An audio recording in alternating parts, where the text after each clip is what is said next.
resist the temptation to be sucked back out on site when things get crazy from an operations point of view.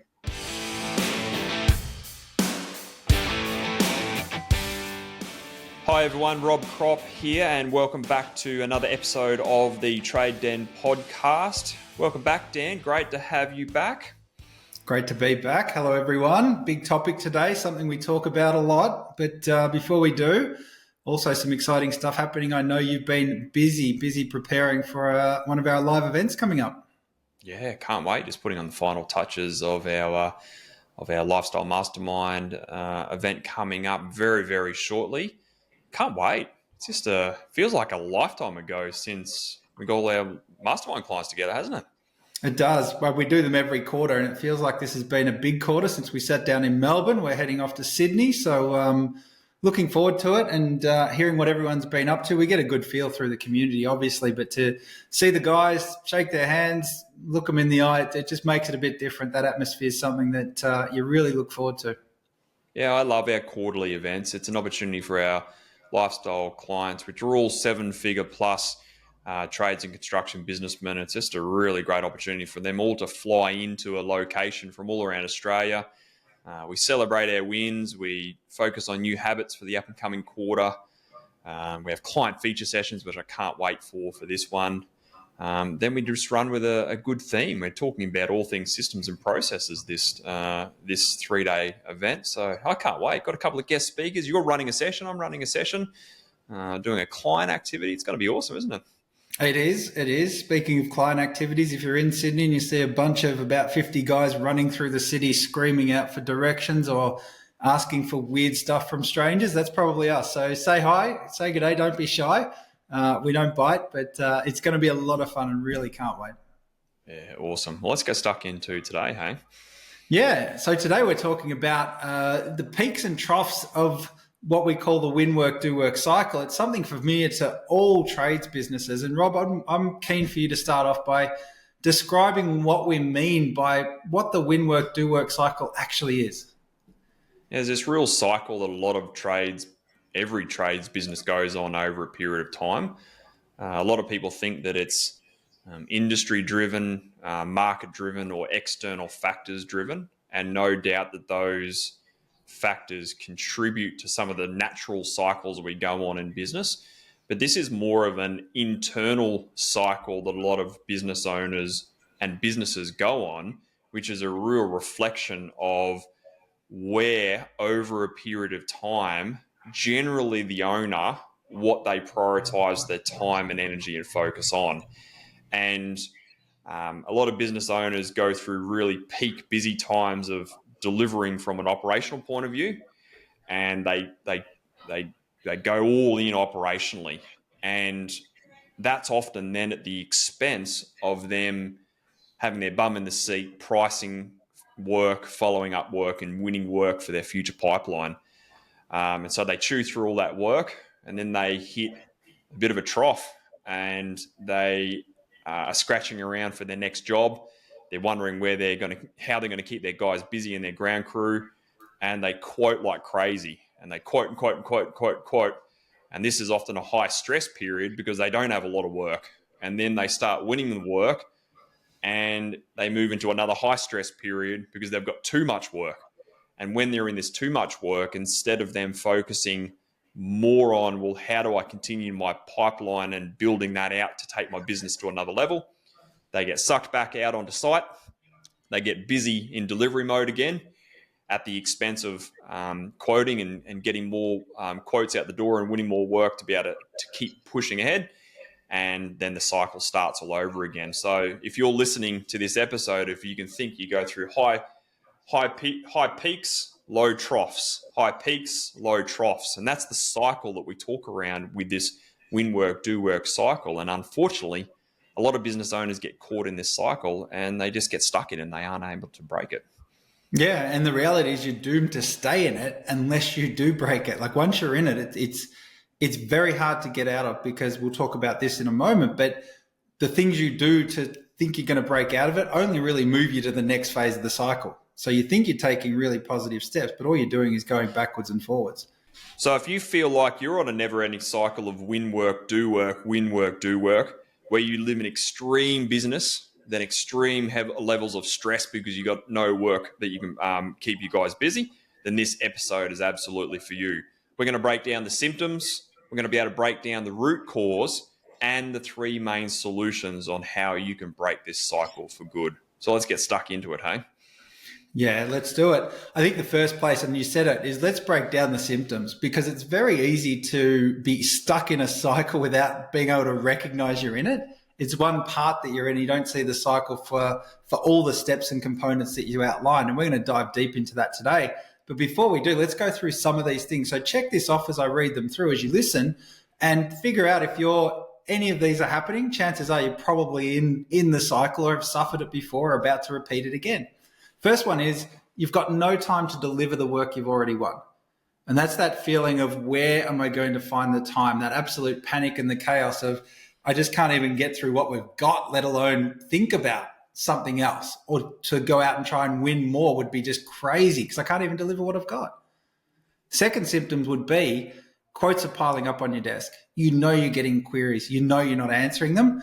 And that pile of submissions is all waiting for you to do. And the more that they pile up, again, the stress starts to build, the frustration starts to build. You start sacrificing different things, and you don't really get anywhere with those quotes. They just sit there as a reminder of what you're not doing. Our third one is that over the course of a year, if you really think about it, and we talk about the hamster wheel a lot at Pravar, but the hamster wheel is being stuck in that real busy cycle. You're just running, but you're not getting the results. And I think that's what the symptom of the win work, do work cycle is. You start to plateau over time. And by that, what we mean is you can have really bumper quarter. So you've won all this work, you've delivered, you've invoiced, the numbers are looking great. The next quarter, you're in the trough. So being in the trough means that there is no money, there's no invoices going out the door, you haven't got the work to do. And then when you level out over the course of a quarter or a year or whatever it is, you start to see that your results have pretty much plateaued. So over that sort of quarter high, quarter low, if you average it out, you're sort of breaking even, and that's about it. So a lot of guys find themselves in that space as well. The last one then is, or the second last one I'll talk about, is cash flow, which is sort of a knock-on of the financial impacts of being in peaks and troughs. It's pretty straightforward, but if you find yourself asking, where's the money going? Then that's probably a symptom that I've been busy, but I've got nothing to show for it. Or we're out of money. We just went through that really busy period. What happened? Chances are it's a win work, do work cycle where you haven't got the consistency you need. So cash flow is always on the cards. And I think the worst problem with this, Rob, then, and the last one I want to talk about in terms of symptoms before we turn our attention to solutions, is being caught in a constant state of stress at home. I mean, if you add that up, if you're in a position where any of those four that I've just outlined are for you, and sometimes it's more than one at a time, chances are that home's going to be pretty stressful.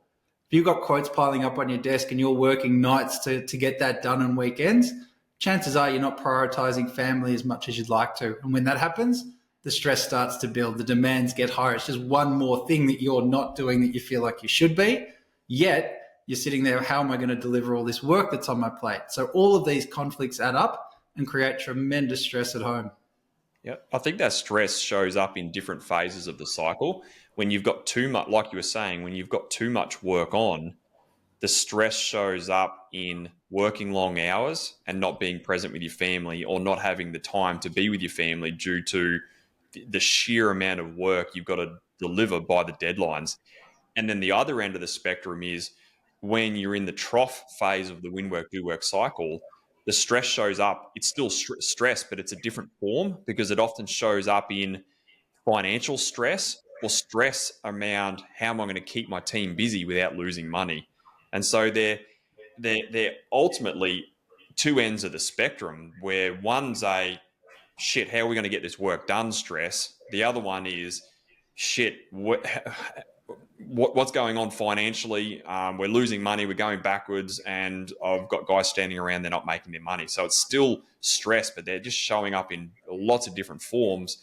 But that stress often shows up in the owner, but then it shows up in the family dynamics, which then further compounds the situation.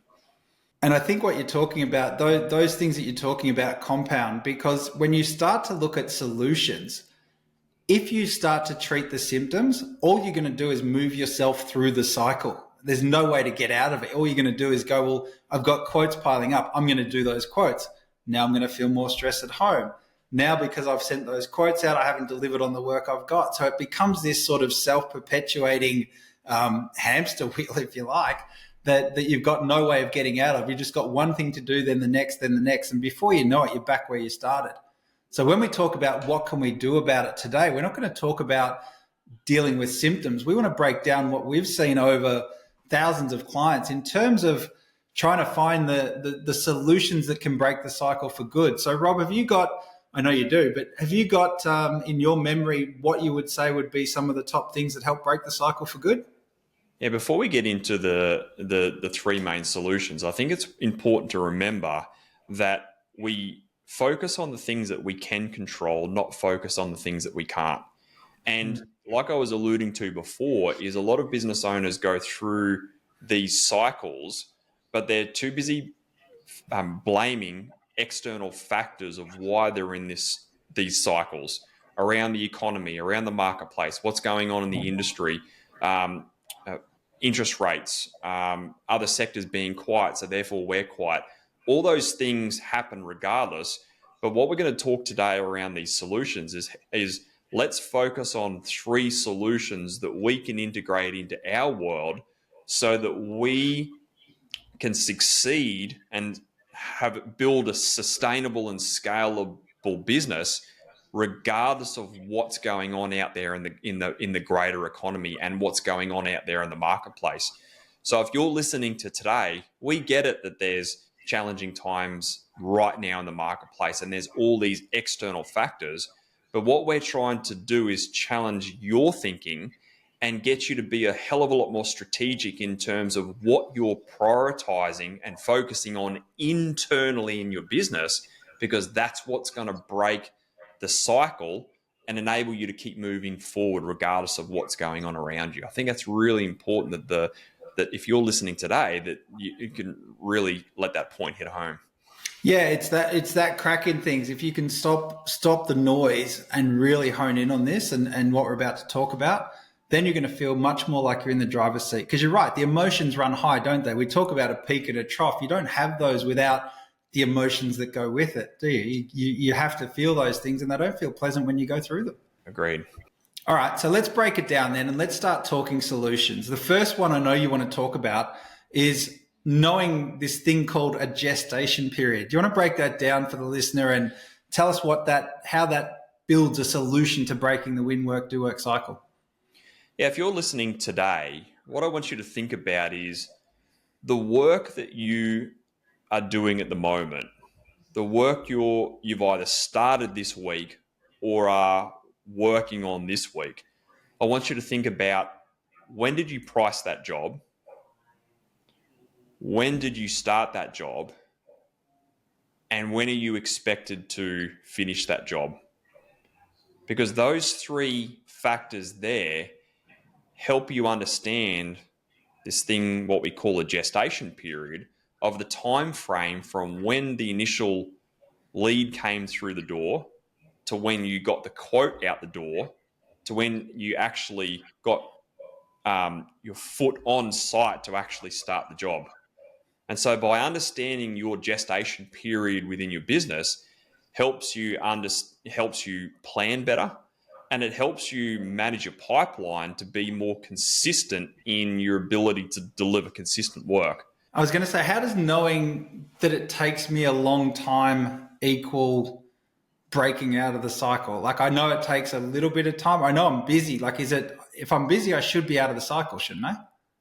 Not necessarily, because if you're in the service and maintenance game, you can get a lead and inquiry into today, and you can be on that job this afternoon, tomorrow, or next week. And so that cycle can be quite short. It could be a very short cycle. But if you're in more of the project game, that cycle can actually be quite long. And we work with a lot of clients who are in the B2B space or the business to business space in the project game. And that cycle can anywhere be between 3 to 6 to 12 months time. And so if you're getting a lead in today, and it takes you a couple of weeks to be able to turn that around, to be able to get it to the point where you drop that back on your builder's desk, for example. That builder is then compiling that quote, submitting it to their customer. Then the builder then has to win the work, and then they've got to start that job, and then you've got to wait before you get into that job to get it started. And that period can be anywhere from, like I was saying before, 3 to 6 to 12 months' time. And so if you run that style of business and you need work today, it can often be too late. You're trying to win work now, and your ability to turn around a job that quick, unless it's a live job now that you can just magically quote it and get on there on site next week, it's impossible. And this is where a lot of the problems appear for those business owners who don't understand their gestation period. So this is an issue, and I know it affects everyone, but it's an issue. The longer that gestation period is, the higher the dip, or the higher the trough or the peak's going to be, or the longer it's going to last. So understanding either how high or low the trough is, or how long it's going to last for, that's what sets you up to be able to prioritize what you need to, or to really understand how much work you have got for a certain period of time. Correct. And so we're working with Matt. He's a plasterer, and at the moment he's seeing a bit of his pipeline dry up at the moment. A couple of jobs got pushed out. It's going on in the industry at the moment where obviously the cost of living is going up, and everyone's getting a little bit cautious around where they're spending their money, and demands for services is coming down due to costs increasing and obviously inflation rates and everything. So that's going on out there in the marketplace. And with Matt, he got a couple of jobs pushed out in his pipeline. There became a gap, and he started scrambling for work. And in coaching, he started going, guys, why is it that I'm not winning work like at the moment? I need work now to be able to keep my guys busy. And so when we asked Matt those questions, going, for the work you're doing at the moment, when did you price the job? When did you start the job? And when are you set to finish the job? The realization that he had over a couple of weeks was that the work that he was doing today was the work that he won 6 months ago. And so for him in his business, the gestation period was 6 months. So say this conversation was going on in February. If we backtrack that 6 months, the work that he did back in August, September, October was lining up the work that he was delivering in January, February, and March. So the work that he does from a sales point of view today is what he's going to be delivering in 6 months' time in around July, August, and September. And so it's actually delusional to think that if you've naturally got a 6 month gestation period, it's very, very hard to be able to wave a magic wand and land a job today. That's when you've got to be able to manage efficiencies and effectiveness and manage during this trough, because there's naturally a longer gestation period within that style of business. Yeah, I think the other thing is, if you think about that, and this is pretty scary actually, but if you think about the fact that if you've got a 6 month gestation period and you're in a win work, do work cycle, and you're only going through that cycle, that means you're going to be engaged in selling twice a year, which I don't know about you, but I'd be very uncomfortable saying to almost any business, hey, we're going to go and sell twice a year and that should be enough. That's pretty frightening. It is. And I think that's what continues the cycle going on, is because a lot of people don't understand their gestation period. So when they are in a trough, they business develop, they account manage, they quote like crazy. They quote, get all these quotes out the door. And they do that over a 1 to 2 to 3 month period. And then all of a sudden, work starts to roll in from these quotes. And then they go, shit, we're busy. And then boom, sucked back out onto site. And then the first thing that drops off is their quoting. And then they execute. And then they go, shit, pipeline's dried up. Oh, shit, where's their next job coming from? Stress. Quote. And so that's the cycle that continues.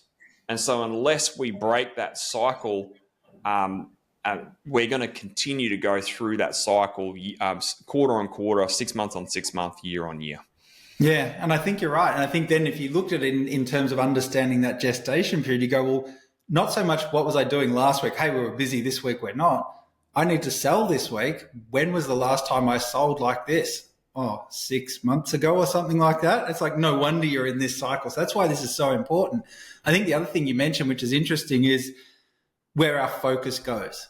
And I think this is our second part of the solution, but we've got a choice in terms of we can be focused on external factors like you alluded to before, like market conditions, economic conditions, what everyone else is doing to us, what time of year we're in. Guys love to bank it up against, well, it's the end of the year or it's January and everyone's off in January, so I can't do anything. That second thing is, well, how do we turn internal and where should our focus be? Yeah, I think the second point and the second solution to breaking the cycle around this is being consistent in quoting activity and pipeline management. And the key word there is consistent. That's absolutely the key word around this. And so when you're at your busiest time from a project or job deliverable point of view, you as the owner always have to be thinking, what's next in terms of my pipeline? So it's about asking yourself that question when you're starting to come out of that trough and you're going into peak deliverable time. It's not that you take your focus off sales and put it on purely onto execution of delivery of the work. You've got to have the ability to compartmentalize the different functions within your business. That yes, you have to deliver that work. Yes, you've got to be productive. Yes, you've got to manage labor and materials and the schedule and deadlines and maximizing margin on those jobs. So you've got to be able to have the ability to compartmentalize some part of your week to manage the deliverable of that.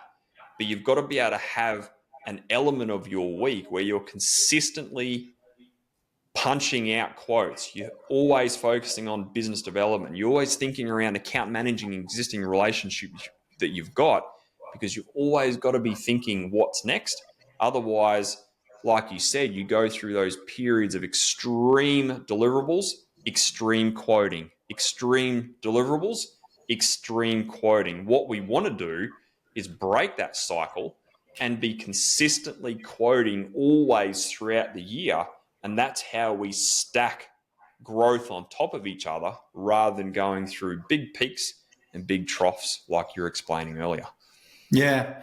What about I'm mindful of clients that sit, or the owners that tell us that I'm not consistent, but there's those owners that love to be on the tools. Any excuse will do, right? So I understand that I've got to be consistently sales and pipeline led, and the desire to do that is high. Yet I'm pretty hooked on being that guy. I don't mind being operational. I like to make sure we deliver. We've got in clients. I could give you a million reasons why or how I need to be involved in delivery. Can you come up or share with the listener anything that would come up in terms of, well, how do I rubber meeting the road sort of tactics to make me be consistent or more disciplined in managing, that word you use, managing my sales pipeline? Yeah, I think the first thing you can do is have a genuine target to be able to hit, from not only a sales target that you've got to be able to meet, but also having a quoting target of how much quotes you've got to be able to get out the door. And this is a big element that we focus on a lot in our coaching programs. And clients have sales targets that they're striving towards on a monthly basis, a quarterly basis. Because the principle here is that you can't hit a target that you can't see. And so what I mean by that is a lot of business owners have the mindset of they want more sales, more revenue, more profit. Well, what's more? But let's set targets around, well, this month we're going to do 120 grand. And then next month we're going to do 125. And then we're going to work our way up to 130, 140, 150 over a period of time. And so the key to this is let's get in there and set some sales targets, which gives you then something to be able to aim towards from a revenue deliverables point of view. But then you've got the ability to be able to reverse engineer that, to be able to go, well, how much quoting do I need to get out the door on a consistent basis to be able to ensure that I've got the ability to consistently grow my revenue over a sustained period of time rather than going on these big peaks and big troughs of workload that they go through. Yeah, so it breeds the activity, but out of that activity and having the target, you then generate some data to be able to make some decisions. I think it's a good sanity check is the idea of, and ask yourself this as you listen, I'm in a situation where I know I should quote, and I'm in a situation where I know I've got a deadline that I must hit. And unless you have that target in place to say, well, at least there's something to balance this out, that deadline I must hit's always going to win over I should quote. It's just going to feel really different. Why do you think that is? What drives that urgency to get that job done, do you think? I think there's a few things. I think there's the idea that one, guys are genuinely passionate. You don't have a successful trades business, become a trades business owner unless you've got some passion for the industry. So you want to do well, you want to serve your clients well, you understand the necessity of good relationships, and some of those are genuine relationships you've built up over time. So you don't want to let those go. So you value those highly and you know they're there. So I think there's a level of certainty that you're dealing with when you're dealing with work that you've won, work you're delivering, and all that sort of stuff. The uncertainty creeps in when it's like, well, what is that opportunity going to do? Am I going to win that work, not win that work? Are they going to say yes? Are they going to say no? Are we going to make money or not? It's a more of an uncertain world. But the minute we get that sort of ability to go to what's more certain, we take it, or that thing that makes us feel better or more in line with our identity of who we are.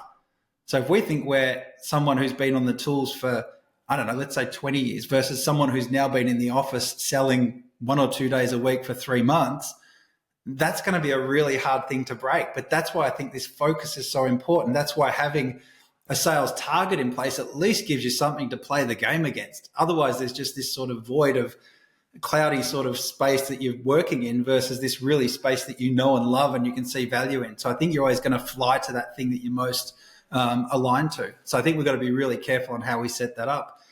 I think the other thing as well is having systems to help that as you learn and go. It's not like you have to go into this and say, well, I've got to be sales focused. I've got to start from scratch and figure out how to sell this stuff. People have been doing it for hundreds of years. So I think in terms of systems, and I'm keen to know which out of all the systems that we teach and coach would you say would help someone consistently be sales and pipeline led?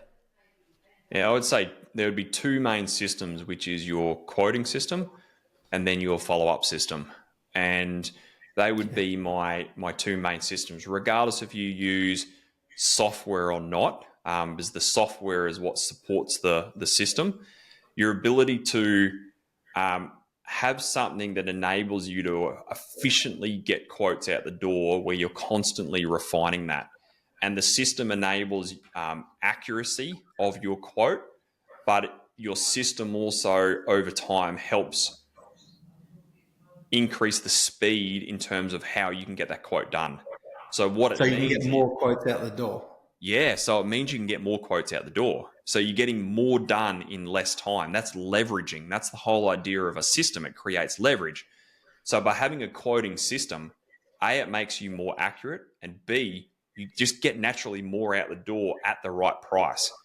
And so that's what makes that system. But then there's no point just punching quotes out the door if you're not going to follow it up. Like, the money's in the follow-up. And that's just a genuine... That's just a sales strategy 101. And we see it all the time, don't we? Where business owners are just punching quote after quote after quote after quote. And then they come up against a bit of a pipeline dip. And then we say, well, when was the last time you followed up some quotes? And they're like, oh, I haven't followed up in anything 6 months. Why? Because they've been bloody busy just naturally winning work. And they've got hundreds of thousands, if not a couple of $1 million worth of work they've already quoted. Let's just get in there and follow that up. Like, it's just natural sales, isn't it? It is. And if you're looking for even tying it to more quotes, this follow-up process it staggers me how many times we see guys just leave it. Like, there's no system for follow-up whatsoever. The quote goes out the door and we're on to the next quote. Or if you're in the win work, do work cycle, you're probably getting straight back out into site or just trying to make up for time lost with family. But if you can have a follow-up system, you're going to start to maximize. And I think this is the difference. The quotation system, if I'm hearing you, the quotation system lets us get more quotes out the door. The follow-up system sort of puts a cap on that to make it okay, because we're going to, if our follow-up system's good, then our conversion rate should go up. And I think let's talk a little bit about what a conversion rate is and how having a follow-up system ties into conversion rates and then the amount of quotes we're going to get out the door. If you put out $1 million worth of work and your conversion rate is at 50%, I'm just going to use very round numbers, then you know that you're going to win $500,000 for every $1 million worth of quotes that you put out the door. But if you can increase, if you can then go use a quoting system and increase half again as much of work out the door, then you're naturally going to put out $1.5 million worth of quotes. And even if you hold your conversion rate at 50%, then you'll start winning $750,000 worth of work. But if you can then couple that with a really good follow-up system, which takes your conversion rate from 50 to 60%, not only are you then getting more quotes out the door, and if you can convert better, the multiplication effect between the two is what drives revenue, which is what increases your revenue run rate over a period of time, which goes a very long way of breaking that cycle of win work, do work. Yeah, absolutely. And I think it's leveraging your time as well, which we always come back to with this stuff. So you get to a point where once you get enough quotes out the door, you don't have to keep just going, how do I get more and more and more, which is what guys do when they don't have that follow-up system in place. It's just like, well, I've got to keep quoting even more and there's no end to it. But if we get better at converting the ones we've sent, then all of a sudden what you find is not only do you have to do less quotes because you're winning more work, but because your follow-up process, and this is probably a great idea for a next episode or a follow-up episode at some point, what is a follow-up process? But what it allows you to do is to uncover more opportunities because you're investing in the relationship because you're ringing. What else have you got on? Are we successful with this one? What's happened to that last one? All of those questions reveal information which lets you stay targeted in the sales and quotation processes that you should be doing. So you're doing more of the work that matters and counts as you do this. Yeah, absolutely. If you haven't done so already, a great little episode that you can listen to is episode 9 from the Anthony Rensis from High Power story, a cracking story around how Anthony went from $1 million in revenue to 3.6 across 2 businesses in a 40-hour week in 2.5 years. And the turning point for Anthony was him getting real sales and pipeline focused. He had to get off the tools because he recognized that he was no good on the tools. He couldn't drive the business forward while he was being ineffective on site. But the real turning point for him was really getting sales focused and driving that business forward. And that's what has enabled him to achieve amazing success that he has today. So if you haven't listened to that episode, make sure you go back and listen to that because it's an absolute cracker where Anthony shares some of the stories around that. If you're listening to this and you're wondering, well, I don't have sales targets and I'm struggling to be able to get quotes out the door. And if you're thinking, well, I'm not sure what I should be striving towards and how do I create sustainable growth in my business despite maybe having holes in your pipeline right now, then jump into the show notes and follow the link in there, book in a call with myself, and let's have a chat about where you're at the moment, what's some of the challenges you're facing in around your pipeline and where you're getting your work from, and maybe we can unpack some around your gestation period and helping you get a bit more sales focus. And let's put some strategies in place to be able to see how we can help you to be able to break some of that cycle. So if that's you, jump into the show notes, click the link, let's get a call booked in and let's talk really soon. Yeah, that's bonus solution, by the way, for the listener. That's solution number 4 is put your hand up and ask for some help. Get some coaching on this stuff to break out of the cycle rather than just try and blindly hack your way through it. Put your hand up. If it's not us, we'd love it to be. But if it's not us, anyone, just ask someone you know who's not in the same place as you. Learn and get better. That's really what we want to talk about. I think as we come to our third point, that's sort of part of this is how do we get better, or I think resist that urge of getting dragged back on site. We've talked about we've got to break the cycle by being sales focused, but that means I've still got to be able to stop having to be in that delivery space. So let's talk a little bit about that as we round this out. What would you suggest in terms of not so much resist the urge to get back on site, but more just how do I break the need for me to be back on site? I think we've got to accept that for a lot of trades business owners, they've come from being on site. So site is a comfort zone from them. And it also comes back to the whole urgent versus important conversation that we've been talking a lot in this podcast over the last few episodes, is that the ability to be able to get work done by certain deliverable days has a high amount of urgency attached to it. And so naturally, when you've got a pipeline of work and you're in the midst of chewing through that work to be able to get it done by a certain deadline, then that's naturally what's going to bring your focus and attention to that. And because site is also a comfort zone, what happens is you naturally find yourself get dragged back out onto site to be able to fill in the gaps.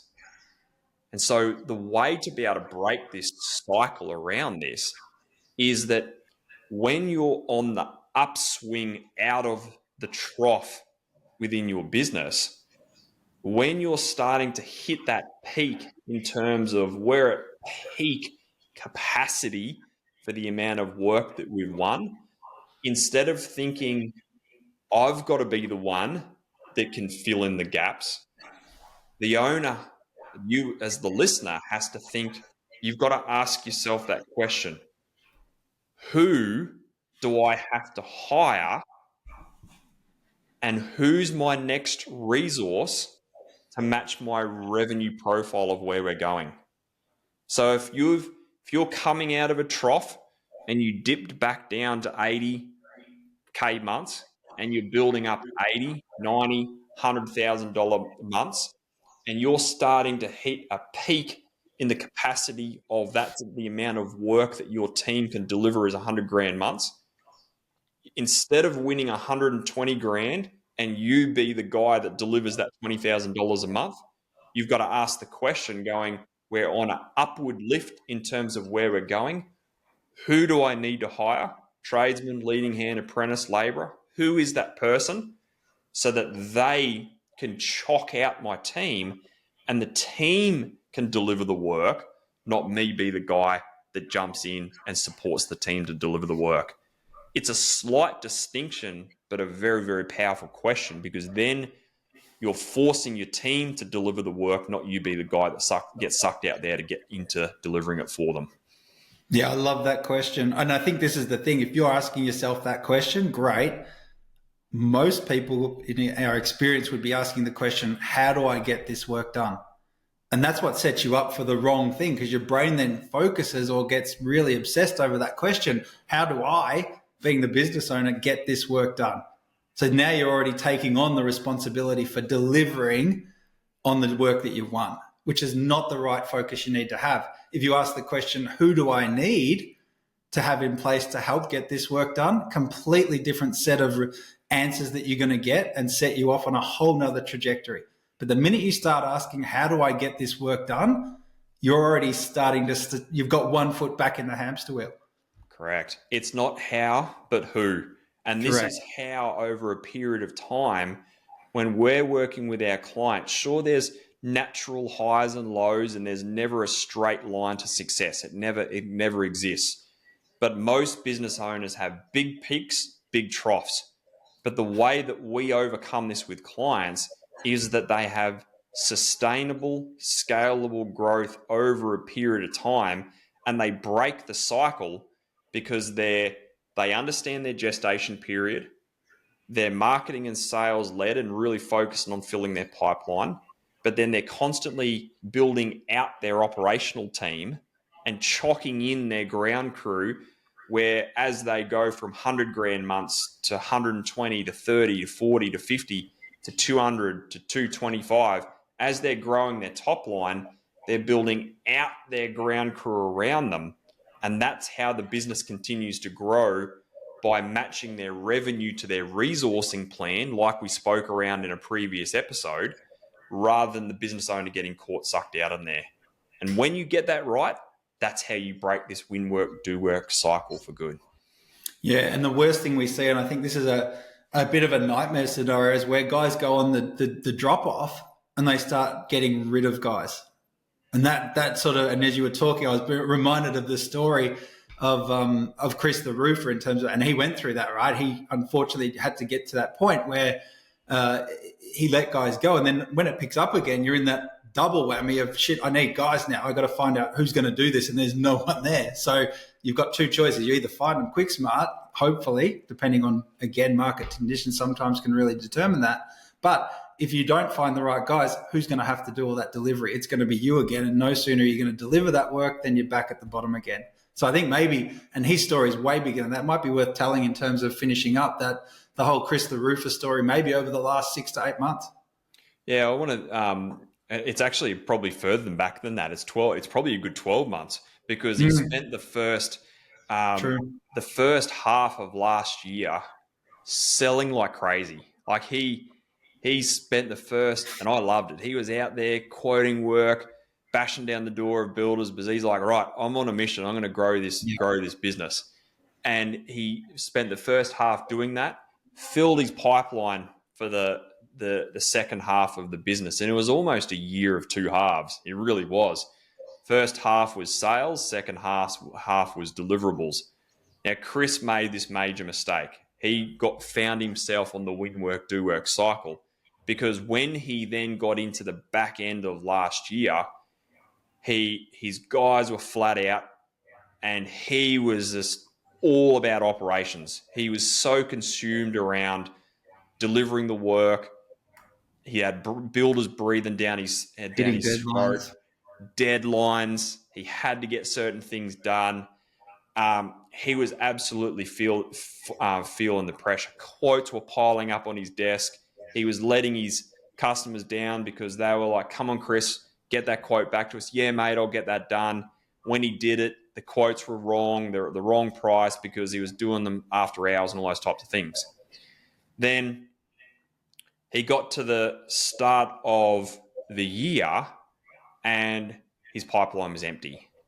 And naturally, a lot of business owners find that in January and February. And guess what they blame? Christmas. So they blame Christmas. And he's like, oh, it's because of this happened and that happened. No, Christmas wasn't the problem. The problem was in the last part of last year, you didn't focus on filling the first 3 to 6 months of this year and this year's pipeline. And that's when he was then got to January, he was laying off blokes. And that was a real issue for Chris, wasn't it? He started laying off blokes.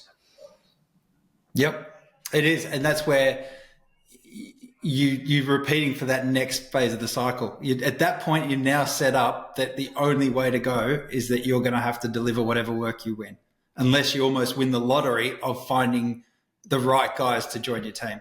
And it's very hard to, you talk about win work, do work, win work and win guys at the same time is almost harder for business owners in the businesses that we deal with. Yeah. And so for Chris, he then had to lay a couple of blokes off. The stress crept in because he was busier than ever from an operational point of view, because you know what it's like. You're listening here today when it's harder to manage operations when you've got no work. Like, it's actually harder because it's harder to schedule when you don't have enough work. That's the issue. So when you're in peak business period, yeah, it's hard operationally to manage that. But when you don't have enough work and you're scratching around, it's bloody stressful because you know you're going backwards and you're working extra because you're constantly chopping and changing the schedule just to fill in the gaps. And you've got a price, and the stress of money and pipeline then starts weighing on you. And so with Chris, well, he was a stressful first part of this year. He's been getting in there and he's been pricing and pricing and pricing and pricing and pricing. And we unpacked it in coaching just very, very recently where he had to accept that he went through that win work, do work cycle in the last 12 months. And he's adamant. He's learned his lesson now. He recognizes that he won't make that mistake. But he's back on the wagon now. He's pricing consistently. And I think the key message that you can take away from Chris's story is that when you're at your peak, busiest time from an operational point of view, don't make pricing work and following up your last thought. It still has to be a primary focus for you. Otherwise, you're destined to repeat that cycle. Now, at least with Chris, he's recognised it, caught it, and we're coaching him through breaking that cycle now, aren't we? Yeah, he's got that recognition. Absolutely. He's understood that gestation period. I think he understands and has been focused. I think that the challenge for Chris is going to be making sure that he doesn't lose that lesson. It's you get in front. Like, he could be booked out, and guys say this all the time. I'm booked out till August. I'm booked out to September. The rest of the year's booked out. Awesome. And then they take their foot off the gear. The secret is, when you get ahead, you want to stay ahead. That's the secret. You'd never want to see that come back under a certain period, no matter if you're on a 2-week cycle, a 4-week cycle, whatever it is. If you can get out 6-8 weeks, your goal should be to stay 6 to 8 weeks out, not get caught at that time, because that stops when that work's being delivered. If you're going to stay ahead, the sales never stop, the quotations never stop, the targets are always in place, the systems are always being followed. And I think for Chris, the danger is, don't say that you've righted the ship because now I'm selling again, because if you don't learn the lesson, we're not going to know for a few months, because he's got to go through that. Well, we've got to deliver that work, but I want to sell through that delivery phase rather than have to do the work myself. So there's another chapter to come with that, but he's had a rough time of it, but he definitely is well aware of these 3 solutions that we've talked about today. I think that the big issue is a lot of business owners blame times in the calendar for quiet periods. They blame external factors, and those natural factors are Christmas and New Year's, Easter, end of financial year, and school holidays. They're always the same factors. Now, what's important to remember is, regardless of what your gestation period is, whether it's 1 month, 3 month, or 6 month, is yes, during that Easter period, like we've experienced this year, there's school holidays, there's public holidays, and there's Anzac Day in there as well. So you naturally have less time to less available hours to deliver a certain amount of work. So yes, your revenue is going to be less, but we've got to compartmentalize the conversation between delivering work and winning work. That's what we're trying to split the conversation in here, because in Easter this year, we've got to manage our workload to be able to maximize revenue in the available hours that we've got for our team. But that workload was probably won at either the start of this year or the end of last year to get it ready for Easter. And so that's where we've got to split this conversation, because if you didn't do the work in November and December, when most trades businesses are in their peak deliverable times coming into the Christmas rush, you're naturally going to hurt in quarter 1, quarter 2 of the year. And it's not that time of year it's the issue, is because you didn't do the bloody work before Christmas to be able to set yourself up for a really good year. And so if you can face the facts around that, that's how you can also take control for breaking the internal cycle that you're running in your business, rather than the external cycle of what's going on in the calendar year. Yeah, absolutely. It's that quote, and you and I both love this. It's that quote about, don't be disappointed with the results you didn't get from the work you didn't do, because that's what it comes down to. So at the end of the day, it's like that quote that you and I both absolutely love, which is, don't get disappointed by the results you didn't get from the work you didn't do. Because at the end of the day, facing the facts on that is what's going to help set you free. Now you've got the strategies and the tactics for it. That's the key to unlock that capacity. That's the key to taking your business and your life, reducing those stresses at home, getting all of that to the next level really does depend on breaking this cycle.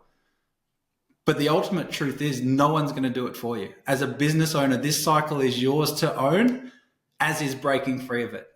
No one else is going to make that decision for you. The demands aren't going to stop. The holidays, the gaps in the year that Rob's just outlined aren't going to stop. The amount of work or inquiries hopefully aren't going to stop.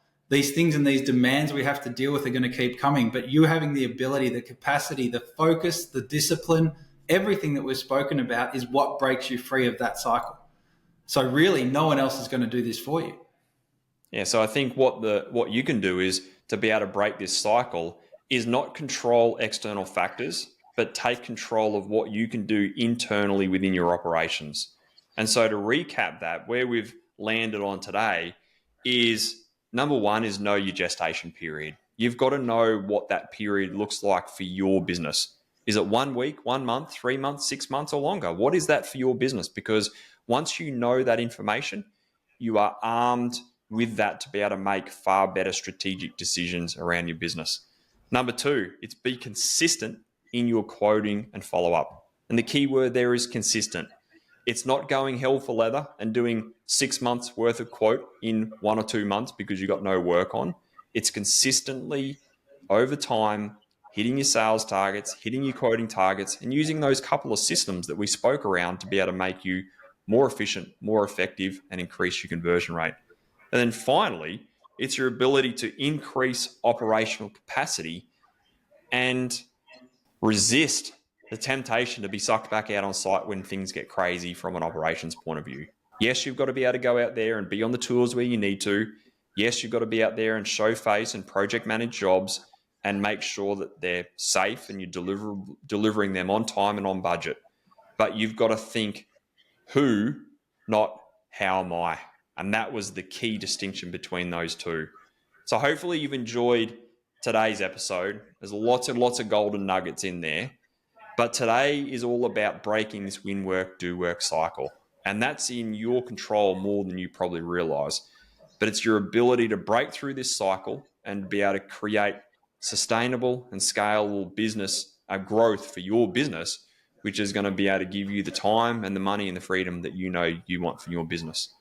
So if this episode helped you, share it with one of your mates, because there's so many businesses out there at the moment who are struggling in one of these cycles in the marketplace at the moment.